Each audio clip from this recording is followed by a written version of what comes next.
Salut les phénomènes, ça va ou quoi les frérots? Nouvelle vidéo actualité sur le FC Barcelone. Il y a une très bonne nouvelle que je vais leak directement dans l'intro. Yamal sera présent contre le Rayo Vallecano. Alors je ne dis pas qu'il sera titulaire, il faut savoir faire la différence. Il sera juste présent, je vous montrerai de toute façon tout à l'heure la liste des joueurs convoqués. Il y a un autre joueur aussi, ça m'a fait plaisir de voir son nom dans cette liste-là. Maintenant, reste plus qu'à espérer que Xavi lui donnera quelques minutes de temps de jeu. J'ai jeté un coup d'œil un peu sur la conférence de presse de Xavi.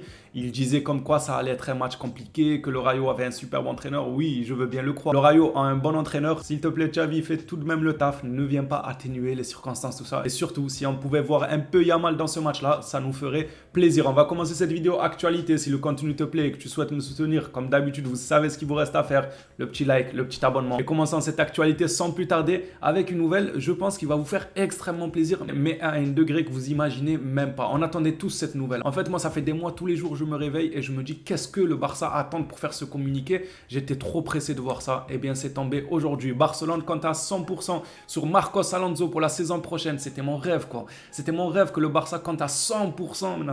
Mettez à 1 milliard de pourcents tant que vous y êtes. Rien que ça, 100%. Franchement, juste dire le Barça compte sur Marcos Alonso, ça va, c'est bon, ça ne blesse pas énormément. Mais de dire à 100%, genre c'est un taulier, le gars c'est un pilier, le gars ça va être quelqu'un d'important dans le projet du Barça. Bien évidemment, c'était du second degré pour ceux qui ne l'auraient pas compris. Non, ça ne fait pas des mois que j'attends cette nouvelle-là. Bien au contraire, c'est dégueulasse vu que je trouve les joueurs pas du tout à la hauteur cette saison. Bref, passons à autre chose. La capacité d'accueil du stade où le Barça jouera la saison prochaine sera de 49 472 places, confirme le club. Alors, comme vous le savez, le Camp Nou va être en travaux. On va devoir aller jouer ailleurs. Et ce stade-là a une capacité de 49 000. C'est quand même assez peu quand on sait que le Camp Nou, il avait une énorme capacité. Il me semble que c'est plus que le Bernabéu. On tournait aux alentours des 95 000, voire 100 000. Il me semble, si je dis pas de conneries, on était vraiment aux alentours des 100 000, 95 000. Quelque chose dans ces zones-là, les 98 000, 99 000. Là, mine de rien, c'est tout de même la moitié. Ce n'est pas énorme, mais bon, on va devoir faire avec. Le temps d'avoir un meilleur stade au retour du Barça au Camp Nou avec les travaux qui auront lieu. Selon Mail Online, Arsenal suit de près la situation de Rafinha à Barcelone. Du côté de Barcelone, le joueur pourrait être une superbe monnaie d'échange car il est coté. Comme on avait dit il y a quelques jours, malgré que le joueur dans le contenu n'a pas été efficace tout le temps, mais il a su quand même être en positif, être très bon, même statistiquement parlant je parle. Du coup, du côté de l'Angleterre, ils ont vu ce qu'il valait à Leeds, ils ont vu son transfert au Barça. Ce n'était pas le plus efficace comme ailier, mais statistiquement parlant, ça se tient toujours. Donc là-bas, il a toujours une cote comme on l'avait dit et Arsenal suit toujours le joueur de près. Je rappelle que Arsenal, avant que Rafinha signe au FC Barcelone, il a failli signer là-bas. Énorme débat sur ce communiqué, le Barça voudrait procéder à un échange avec l'Atlético pour Ferran Carrasco. Dites-moi directement qu'est-ce que vous en pensez. Est-ce que vous signez ou pas? Je vois des gens dire oui, tant que c'est Ferran, on s'en fout. Je suis désolé.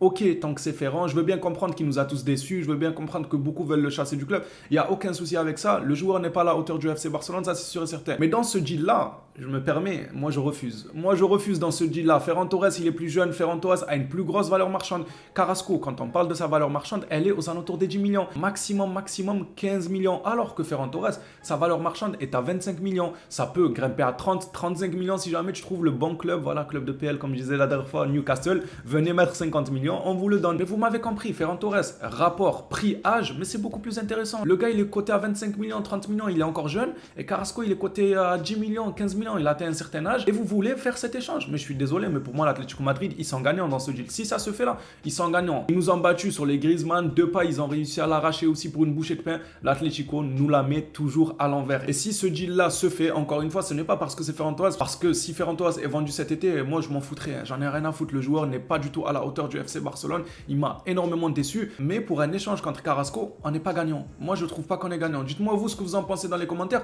Peut-être que en termes de ce que le joueur peut apporter, je peux comprendre qu'il y en a qui trouvent que c'est gagnant, parce que Carrasco, pour moi, mine de rien, c'est meilleur que Ferran Torres, ça c'est sûr et certain. Je n'ai pas l'ombre d'un doute. Mais surtout, prenez en compte l'âge du joueur et la valeur marchande, parce que si Ferran le vend à notre club, on peut en tirer 25 ou 30 millions. Donc pourquoi aller l'échanger contre un joueur qui a une valeur marchande plus basse? À la limite, si l'Atlético Madrid veulent vraiment cet échange-là, on fait un échange Ferran Torres-Carrasco, mais il rajoute des millions. Il rajoute 15 millions, par exemple, ils nous disent ok, on vous donne 15 millions plus Carrasco, et là on pourra discuter. Mais dans l'état actuel là, pour moi, on est perdant et personne ne me fera changer d'avis. J'aimerais bien évidemment avoir votre avis sur ce deal là pour voir un peu où la communauté se situe, mais en réalité moi je reste sur mes positions. On est perdant si on fait ça. Autant vendre Ferran Torres de son côté qui rapporterait 25 ou 30 millions au Barça. Les convoqués pour le groupe contre le Rayo Vallecano, Lamine Yamal est à nouveau présent. Comme vous le voyez, c'est la liste des convoqués pour le match de demain. Dans cette liste là, il figure Lamine Yamal. Il est en encore là, on espère le voir pour ses premières minutes du côté de la Catalogne. Et il y en a un autre aussi qui n'ont pas relevé, parce que là, les collègues qui relaient les informations du Barça, ils nous disent Lamine Yamal est présent. Oui, mais il y a Chadji Riyad aussi.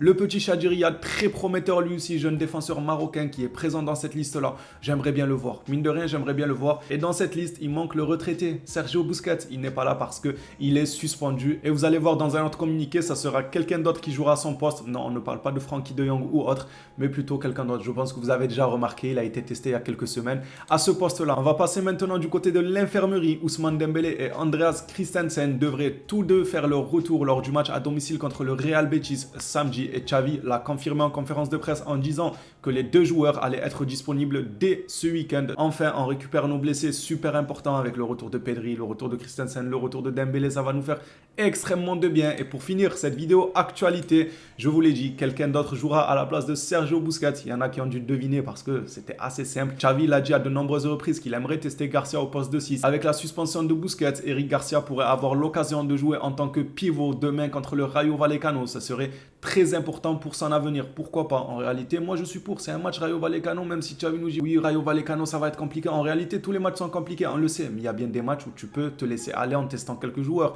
Et c'est pas comme si c'était des nulos. Moi, Yamal, s'il joue sur le côté droit, je vais pas flipper en disant oh non, on va perdre. Non, là c'est pas Marcos Alonso. On ne parle pas de Marcos Alonso. Au contraire, on aura cette hype là de découvrir le joueur, de voir vraiment ce qu'il vaut quand il joue avec les grands, quoi, avec l'équipe première. Et d'un autre côté, le jeune il est talentueux. C'est pas comme si tu mettais un nulard à sa place. Donc Xavi, c'est ce genre de rencontre où on veut découvrir deux joueurs, où il faut lancer des jeunes, où il faut les mettre en confiance. Si ce n'est pas ce genre de rencontre, ça va être quand? Contre le top 5 de la Liga, ou t'attends la Ligue des Champions prochaine pour nous mettre comme tu avais fait au début avec Marcos Alonso, avec Eric Garcia aussi qui a pas mal joué en Ligue des Champions? Non, sérieusement, c'est ces matchs-là où il faut donner de la chance un peu aux autres. Voilà les Blaugrana, cette vidéo actualité est terminée. Merci à tous ceux qui l'auront suivi jusqu'ici. On s'attrape à une prochaine vidéo sur le FC Barcelone. D'ici là, prenez soin de vous les phénomènes.